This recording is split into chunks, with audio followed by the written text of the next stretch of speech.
In this video, I am going to show you how to disassemble Shark Turbo Blade XL. So the process is a little bit annoying, especially if you're not used to it, but it should be easy. First of all, as an example, to remove, or you will need to remove the pole, first of all, from the base. So twist the fan base counterclockwise, and you should hear basically a clicking noise until it won't turn any further. Then you'll have to insert a small flathead screwdriver into the slot on the base. You'll find this space like a very small hole there. So just insert a small flathead screwdriver inside it and press it or press in towards the center of the pole to unlatch it.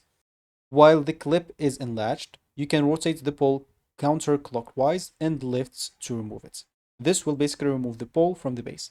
After that, you'll have just to remove the base plates from the base. So carefully lift the units upside down, insert a flathead screwdriver to lift the latch. You'll find the space for there as well. And then you'll have to rotate the base plates counterclockwise until it's detached from the base. So once you do it, as an example, you probably disassemble it to clean it or something like that. You can go and clean the parts however you want. Wipe the blade, pole, and base with soft microfiber cloth.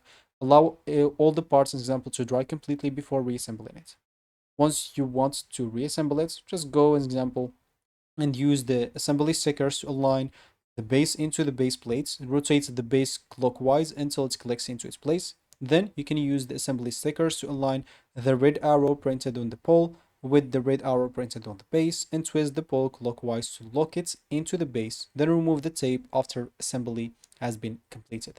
After that, the last step is to remove the tape, but normally you don't have the tape if it's not your first time, and cards and board from the pole. If you do, just remove it. Then line up the printed red circle on the blade with the red circle on the inner pole and press the blade firmly into the pole until it clicks into place.